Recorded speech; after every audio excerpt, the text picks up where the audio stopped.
సరేనా? యోగా గురించి అదేగా చెప్తాను. అభిజ్ఞాత ఆఫీసులు మలుపుకుంటారు. నేను నా పరిచయ సంస్కృతాల్లో నిర్వాహించండి. ఇక్కడ మీ మధ్య కూర్చున్న వాళ్ళు ఆచారాలు చేస్తూ మీ ఊళ్ళో అందరూ కాళ్ళకు సంబంధించిన ఆచారాలు ఏనంగా రమాగారు ఉన్నారు. మా కింద వాళ్ళు వేరే ఎగ్జాంపుల్ వెళ్ళారు. ఓకేనా? మా ఇంటికి వచ్చిందమ్మా, అర్థమైందా? మేము కాళ్ళు జాబు మాత్రం తెచ్చాము. మీకు చూపిస్తాం. మీరు డైరీ కూర్చొని ఇంకో కూర్చొని బయట కూర్చొని సార్ కూర్చో సార్ కూర్చో. ఏమన్నా అర్థం కదా చూపిస్తారండి. రావడానికి ఎక్సర్సైజ్ చేయాలంటే బయటికి చూస్తున్నాను. నీకేమన్నా అర్థం కదా అంటారు.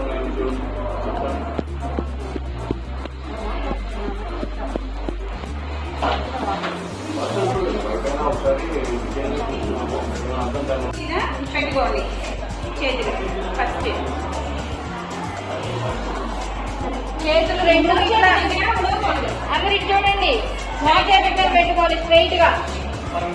మా కాళ్ళు మీద పెట్టుకోవాలి చేతులు. మనం వేసే ప్రతి హాసనం కూడా ఎందుకు వేస్తున్నాము? మనం చిన్నపిల్లలం కదా, మనకి యోగా నీడేనా? అవసరమే కదా.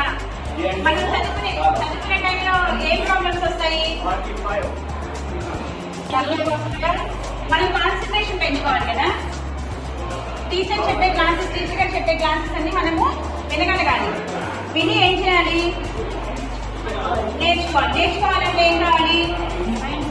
ఏకాగ్రత కావాలి. అక్కడ కాన్సన్ట్రేషన్ కావాలి. సరేనా? మనం ఆసనాలు వేసేటప్పుడు ప్రతి ఒక్క పోజ్ లో కూడా ఏం చేయాలి? మన బ్రీత్ మీద కాన్సన్ట్రేషన్ పెంచుకోవాలి. శ్వాస లోతుగా పీల్చుకోవడం, నెమ్మదిగా వదలటం. శ్వాస మీద కాన్సన్ట్రేషన్ చేసుకుంటే మనము మైండ్ పీస్ఫుల్ గా ఉంచుకోవడానికి. శారీరక ధ్యానం కోసం ఇలా పెట్టేసుకోండి. బుట్టన వేసలో పెట్టి స్ట్రైట్ మోచేతి దగ్గర అవ్వకుండా మోకాల మీద ఇట్లా పెట్టుకొని పెట్టాం కదా. అందరూ కళ్ళు మూసుకొని నేను చెప్పేది చూడండి. చెప్పాను కదా, లోతుగా గాలి పీల్చుకోవాలి, నెమ్మదిగా వదలాలి. ఎంత లోతుగా పీల్చుకోగలిగితే అంత లోతుగా, ఎంత నెమ్మదిగా నిదానంగా వదలగలిగితే అంత నిదానంగా దీన్ని అదర్చుకోవాలి. అన్ని చేయకపోయినా అట్లీస్ట్ ఇది మాత్రం లోతుగా అదర్చుకోవాలి. లాంగ్ బ్రీత్ తీసుకోండి. లోపలికి గాలి నిదానంగా పీల్చుకోవాలి. నిదానంగా పీల్చుకోవాలి. అంత బిర్రుగా కాదు అమ్మా, నిదానంగా గాలి పీల్చుకోవాలి. నిదానంగా పీల్చుకొని నిదానంగా వదలాలి.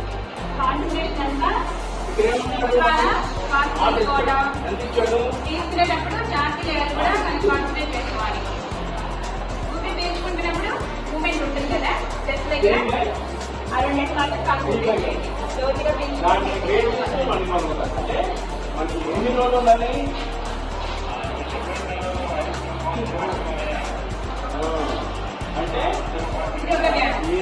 ఫస్ట్ అయిపోయింది కదా. ఇంకేమైనా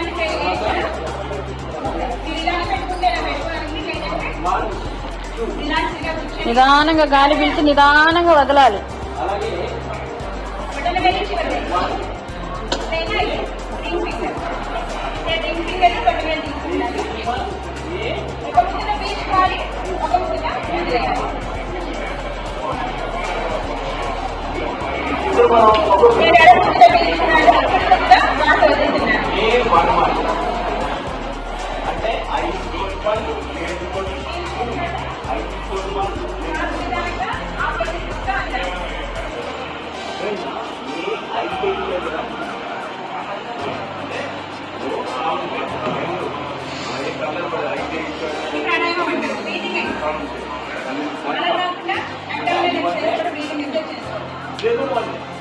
ఇక్కడ మనకి ఇక్కడ ఏం చెప్తున్నా 50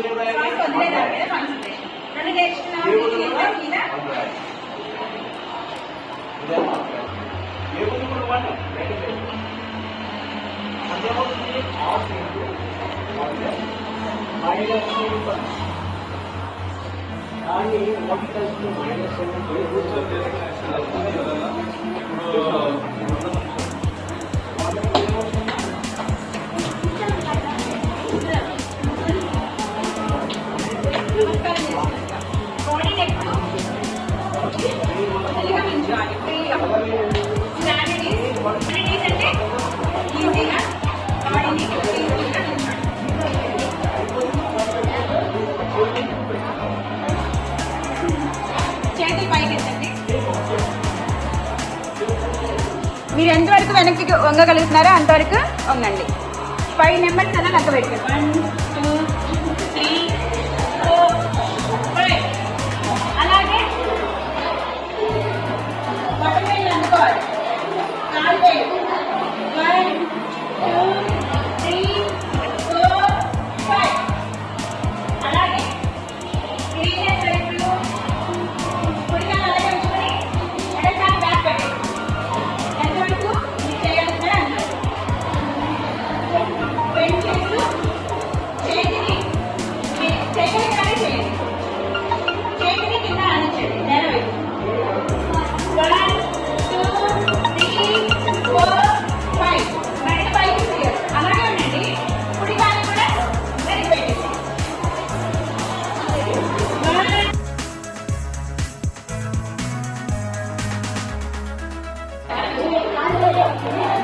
సేమ్ అలాగే మనం ఇందాక ఎలాగైతే పెట్టామో కుడికాలు వెనక్కి తీసుకెళ్ళండి.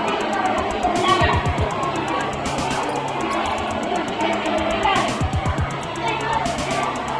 చేతులు పెట్టాం కదా.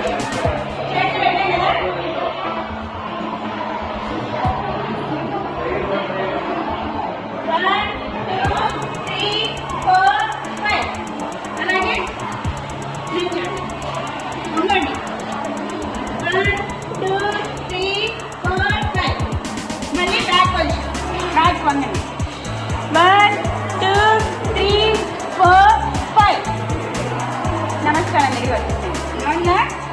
దీనివల్ల బాడీ మొత్తం ఫ్లెక్స్ అవుతుంది కదా. శరీరం ఏమవుతుంది? స్ట్రాంగ్ అవుతుంది. ఫ్లెక్సిబుల్ అయిందా లేదా? జాయింట్ కండరాలు మొత్తం ఈజీ మూమెంట్స్ అన్నమాట.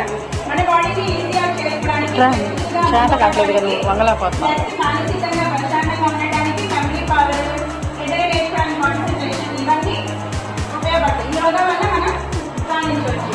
అర్థమైందా? ఇంకా ఏమైనా వృక్షాసనం ఏంటమ్మా? లాస్ట్ అయితే వృక్షాసనం.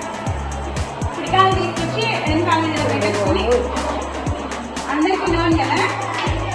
మీరు ఎంత ఆచరించగలిగితే అందులో 1 2 3 4 5 6 7 8 9 10. ఆపోజిట్. ఇప్పుడు ఎడంకాలు మర్చిపోండి. 1 2 3 4 5 6 7 8 9 10. బాగుందా? అలాగే మనకి నోట్స్ తెలిసినవే కదా. ఇలాగా అటెన్షన్, స్టాండిటీస్, ఇలా ఫ్రంట్ కి పైకి ఇట్లా నేర్చుకుంటాం కదా. ఇలా కూడా చేసుకోవాలి. బ్యాక్ సైడ్ చేస్తారా? Left side, right side. 1 2 3 4 5.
Vaccine వేసుకోవడం వల్ల రాబోయే క్యాన్సర్ ఏదన్నా అట్లా అందువల్ల ఈ వ్యాక్సిన్ అనేది చేసింది గవర్నమెంట్. సో మీరు అందరూ పేరెంట్స్ వచ్చి వ్యాక్సిన్ వేసుకోవడం కొంతమంది వేసుకొని రాలేదు. చెప్పండి వ్యాక్సిన్ మీకు అలా ప్రయోజనాలు వచ్చినాయా?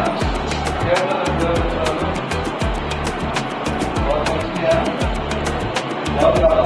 సో ఇది మాకు scientific knowledge vaccine corona vaccine కావాలి. పేరెంట్స్ భయం ఉంటుంది. ఇదేమో కరోనా వ్యాక్సిన్ వైరస్లో మనం చేసుకుంటుంటారు. సో అది చెప్పండి పేరెంట్స్ ఇదేమో ఫ్యామిలీలో వైరస్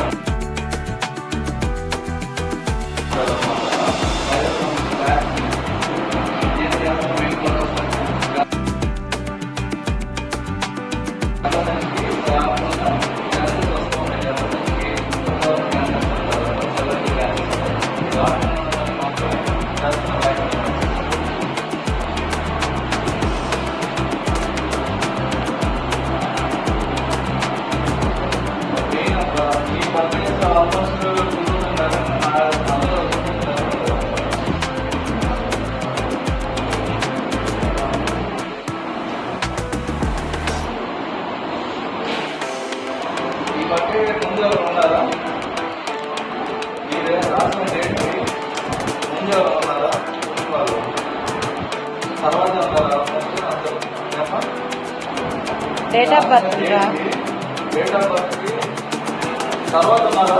2011 ఏప్రిల్ తర్వాత పుట్టిన వాళ్ళు ఎవరైనా ఉన్నారా? అందరూ వాళ్ళే. 12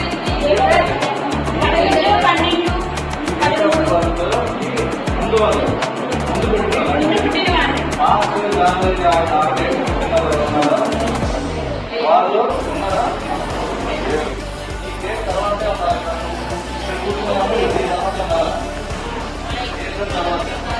సో మీరందరూ ఎలిజిబిలిటీ ఉన్నారు. ఎప్పుడు దాకా ఈవెంట్ ఏ తారీఖు?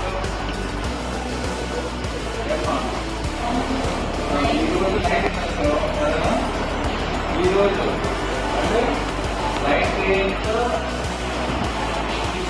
2011. ఓకే, ఈ డేట్ ప్రకారం 19/6/2011 ఈ తారీఖు దాకా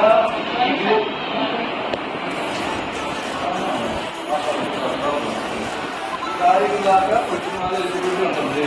ఓకేనా? వ్యాక్సిన్ వేసుకోవడానికి వస్తాను గవర్నమెంట్ వ్యాక్సిన్ 14 కంప్లీట్ అయ్యాలి. 15 రాదు అన్నారు. ఈ డేట్ ఆఫ్ బర్త్ నుంచి ఈ డేట్ ఆఫ్ బర్త్ మధ్యలో వాళ్ళందరూ వ్యాక్సిన్ వేయించుకోవాలి. వాళ్ళందరూ ఎలిజిబులే. అర్థమవుతుందా? 2011 ఏప్రిల్ 1 తారీఖు నుంచి ఈ నిన్నటి డేట్ వరకు పుట్టిన డేట్ ఆఫ్ బర్త్ ఉన్న వాళ్ళందరూ వ్యాక్సిన్ వేయించుకోవచ్చు. అసలు ఎవరు వేయించుకోలేదు అడుగు. మన హాస్పిటల్ వేస్తారండి. వ్యాక్సిన్ వేసుకోవాలంటే మీరు ఏం చేయాలి? వ్యాక్సిన్ వేసుకోవాలి. ఇవే రావు వ్యాక్సిన్ వేసుకుంటారా లేదా? చదువుతానంటే లంచ్ టైం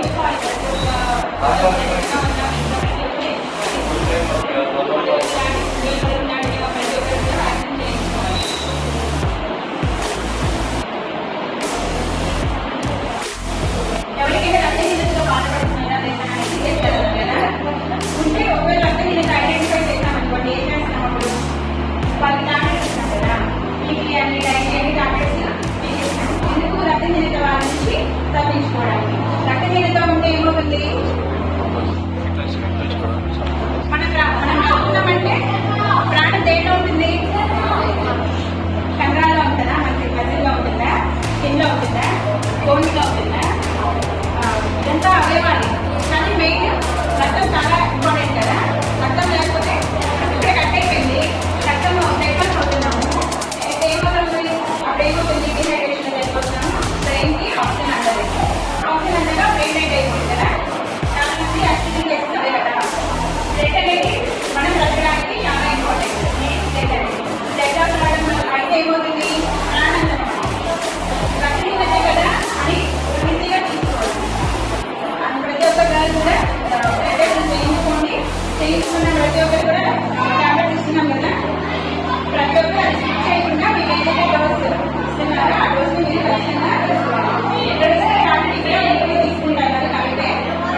రన్నింగ్ తగ్గించుకుంటాం. మెయిన్ తర్వాత నెక్స్ట్ ఏం చేయాలి? పరిశుభ్రత అనేది ఇన్ఫెక్షన్స్ వస్తాయి కదా, మన ప్యాడ్ ఎక్కువ గంటలు కూడా ఉంచుకోకూడదు. మార్నింగ్ ఈవినింగ్ అదే ప్యాడ్ అవుతుందా రీడింగ్ అవుతుంది అలాగే ఉండాలి కదా. ప్యాడ్ చేంజ్ చేసుకోవాలి. ఎన్ని అవర్స్ చేంజ్ చేసుకోవాలి? 2 hours ఒకసారి చేంజ్ చేయడానికి మనకి పర్మిషన్ ఉంటుందా? మినిమం 4 hours 6 hours మన ఏది క్వాంటిటీ బట్టి ప్యాడ్ చేంజ్ చేసుకోవాలి. చూసుకోవాలి. 4 hours 6 hours లోపలే మనము తీసేసుకోవాలి. ఒకవేళ అలా తీసుకోకపోతే ఏమవుతుంది? ఇప్పుడు నాకు ఇక్కడ బెడ్ డ్రాప్ అయింది, కొంత బెడ్ అనేది కూడా డ్రాప్ అవుట్ చేయాలి. నాకు బెడ్ కావాలి కదా, క్లీన్ చేయకుండా అలాగే ఉండేస్తుంది. ఏమవుతుంది కదా, నాకు ఇక్కడ పక్కన అంతా ఉండిపోతుంది కదా. ఇక్కడ కూర్చొని మనం తినగలుగుతామా? ఇక్కడ కూర్చొని ఆడుకోగలుగుతాం, టచ్ చేయగలుగుతామా? మన ఫోన్ బాడీ పార్ట్ కదా. ఒకవేళ అట్లాగే ప్రైవేట్ పార్ట్స్ అన్ని కూడా మనం క్లీన్ ఆఫ్ చేసుకోవాలి. కనిపించట్లేదు కదా, వదలేదు, పంపించలేదు కదా, లోపలికి వెళ్ళిపోతుందా? ఆ ఇన్ఫెక్షన్ లోపలికి వెళ్ళిపోతుంది కదా. కర్మసెన్స్ కానీ లేదా న్యూట్రల్ బ్లాక్ రెండు అవయవాలు మనకు కనెక్టెడ్ కదా. సో ప్రైవేట్ పార్ట్స్ చాలా క్లెన్సీనెస్ అనేది మెయింటైన్ చేయాలి. చాలా క్లీన్ గా ఉంచుకోవాలి. పార్ట్స్ ఎప్పటికప్పుడు క్లోజ్ చేసుకుంటా ఉండాలి. అర్థమైందా? ఉదయం సాయంత్రం స్నానం చేయాలి. ఇంటికి వెళ్ళిన తర్వాత హ్యాండ్ వాష్ చేసి కాళ్ళు చేసి కనుక లోపలికి వెళ్తాం కదా. అట్లాగే ఎందుకు అలా చేస్తాము? హ్యాండ్ వాష్ అనేది ఇంపార్టెంట్ కదా. అలాగే బాడీ వాష్ కూడా ఉదయం సాయంత్రం తప్పనిసరిగా హ్యాండ్ వాష్ చేయాలి. మీరు ఖచ్చితంగా స్నానం చేయాలి. గొడవతో చేయండి, లేదంటే ఉదయం సాయంత్రం కొంతమందికి చాలా పడుతుంటారు కదా. ఈ టైం అనేది మనకి చాలా ఇంపార్టెంట్. ఈ టైంలోనే హెల్తీగా ఉండాలి. ప్రతి ఒక్క హెల్తీ అలవాటు కూడా ఈ టైం నుంచి మనం అలవర్చుకోవాలి. రేపటి అమ్మలు ఎవరు? మనం బాగుంటే కదా మన పిల్లలు బాగుంటారు. మనము కరెక్ట్గా ఉంటే కదా మన పిల్లలు బాగా చూసుకోగలుగుతాం. మనం హెల్తీగా ఉండాలి కదా. పునాది గట్టిగా ఉంటేనే గోడ గట్టిగా ఉంటుంది. మన పునాది స్టేజ్లో కరెక్ట్గా లేదనుకోండి, మన మీద ఉన్న గోడలు కరెక్ట్గా ఉండగలుగుతాయా? మనం స్ట్రాంగ్గా ఉండాలి. గర్లే కదా కానీ అంతా చూసుకోగలుగుతుంది. మనం యాక్టివ్గా ఉండాలి, శారీరకంగా దృఢంగా ఉండాలి, అలాగే మానసికంగా ప్రశాంతంగా ఉండాలి. మనసు ప్రశాంతంగా ఉండాలి కదా, ఇంట్లో ప్రశాంతంగా ఉంటారు. ఏమేం చేసుకోవాలి? మనం పరిశుభ్రంగా ఉండాలి. ఏం టైంలో స్నానం చేయాలి, పీరియడ్స్ టైంలో ప్యాడ్స్ ఎప్పటికప్పుడు చేంజ్ చేసుకుంటూ ఉండాలి. మానసికంగా దృఢంగా ఉండాలి. లెర్నింగ్ అనేది కూడా అన్ని కరెక్ట్గా ప్రతి పాయింట్ మనం ఇక్కడ నేర్చుకోవడానికే ఈ స్కూలింగ్ అనేది అంతా కూడా హెల్తీ అలవాట్లన్నీ ఇక్కడే నేర్చుకోగలుగుతాం. ఇంకోటి న్యూట్రిషన్. ఏమేమి కర్రీస్ చాలా ఇష్టపడతారు? మనం ఎప్పుడు కనుక ఇవే కదా న్యాచురల్ ఫుడ్, చికెన్ ఇవే కదా. ఇప్పుడు చాలా మంది కూడా బిర్యానీ అని ఫాస్ట్ ఫుడ్స్కి ఎక్కువగా అలవాటు పడిపోయి అవే ఎక్కువ తింటున్నారు. అక్కడ చేయాల్సింది ఏంటి? ప్రతిరోజు కూడా పాలు, గుడ్డు, ఆకుకూరలు, పప్పు ఇవన్నీ ఫస్ట్ మనము అలవర్చుకోవాలి. మామూలుగా ఇప్పుడు ఆదివారం ఎందుకు తెచ్చుకుంటారు? డైలీ తినొచ్చా? డైలీ ఏం తీసుకోవాలి? చెప్పిన ఐటమ్స్ ఉన్నాయి కదా, పాలు, గుడ్డు, ఆకుకూరలు, పప్పు, చిరుధాన్యాలు, వీటితో పాటు ఏం యాడ్ చేసుకోవచ్చు? డ్రై ఫ్రూట్స్, ఇంకా పానీయాలు. పానీయాలు ఏం లేవా? వాటర్ కరెక్ట్ తీసుకోవాలి. మంచిగా బాడీని చల్లగా పెట్టుకోవడానికి ఏమేమి ఉన్నాయి మనకి?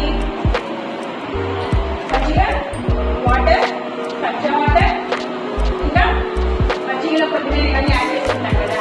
ఇంకేమున్నాయి? మెంతి కూర, పాలకూర, మునగాకు, ఇవన్నీ మనం ఇప్పుడు ప్రతి హెల్త్ టాపిక్లో ఇవి తప్పనిసరిగా చెప్తున్నాం. ఎందుకు? ఐరన్ టాబ్లెట్స్, కాల్షియం టాబ్లెట్స్, ఇవన్నీ టాబ్లెట్స్ రూపంగా తీసుకున్నాయి కదా. ఎప్పుడు అవన్నీ తీసుకోవాల్సి వస్తుంది? యాక్చువల్లీ మనం ఫుడ్లో అవి చేర్చుకోలేకపోవడం వల్ల అది ఆ డెఫిషియన్సీ రావడం వల్ల మనం టాబ్లెట్స్ తీసుకోవాల్సిన నెసెసిటీ వస్తుంది. ముందు మనం ఫుడ్లో తీసుకుంటూ ఫుడ్లో తీసుకున్నా కానీ బాడీకి పట్టట్లేదు, అలా ఇబ్బందులు ఉన్న వాళ్ళకి, ఆ కండిషన్ ఉన్న వాళ్ళకి మనం టాబ్లెట్స్ సజెస్ట్ చేస్తాం. అవునా? ఇప్పుడు నాకు హెచ్పీ 12 ఉంది, ఎవరైనా వచ్చి టాబ్లెట్స్ ఇవ్వగలుగుతారా?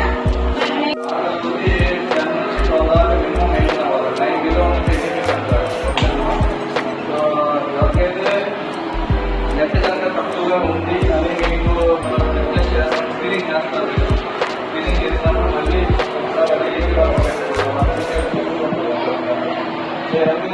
ఏమి కనెక్షన్స్ ఉంటే కనుక ఖచ్చితంగా మీరు మేడం చెప్పినవన్నీ చేసుకుంటే మీకు బ్లడ్ అనేది పడుతుంది. ఏమిటంటే ఏ చదువులు పిల్లలు వాటర్ చదువులు వాటర్ చాలా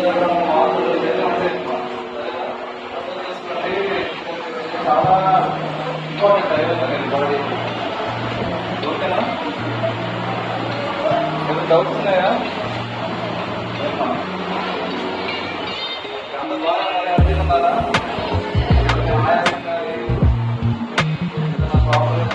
నీరసంగా ఉన్నా, బలి తిరిగినట్టు అనిపించినా, ఊరికే అలసటగా అనిపించినా, లేదంటే వామిటింగ్ సెన్సేషన్ వస్తుంది, లేదంటే ఎక్కువ మోషన్ వెళ్ళాల్సి వస్తుంది. ఇవన్నీ చిన్న చిన్న ప్రాబ్లమ్స్ అని అనుకోవద్దు. మీరు ఆశ కార్యకర్త గారు ఏమేమి గారు కానీ చెప్తే డాక్టర్ దగ్గర చూపిస్తారు. తాలూరులోనే మెట్రాన్స్ గారు ఉంటారు, డాక్టర్ గారికి చూపించుకోవాలి. ఇవన్నీ చిన్న సమస్యలు కాదు, ఈ టైంలో రావాల్సిన కాదు. అలా మీరు చెప్పిన హెడేక్ కానీ ఎక్కువగా నేను బోర్డు మీద చెప్పేవి కాన్సన్ట్రేట్ చేయకపోతున్నాను, టీచర్ దగ్గర నాకు అర్థం కావట్లేదు, ఇలా నేను చెప్పిన చిన్న చిన్నవే మనకి ఈ టైంలో వచ్చే చిన్న చిన్న సమస్యలు అనుకోవద్దు. అవి మనకి రేపొద్దున మానసికంగా చాలా ఇబ్బంది పెడతాం, ఫ్యూచర్లో ఏం నేర్చుకోలేదు. సో నేను చెప్పిన ప్రతిదీ కూడా సింటమ్స్ ఉంటే కనుక చెప్పండి, ఎప్పటికప్పుడు చూపించుకోవాలి. డాక్టర్ గారు చెప్పారు. అర్థమైందండి?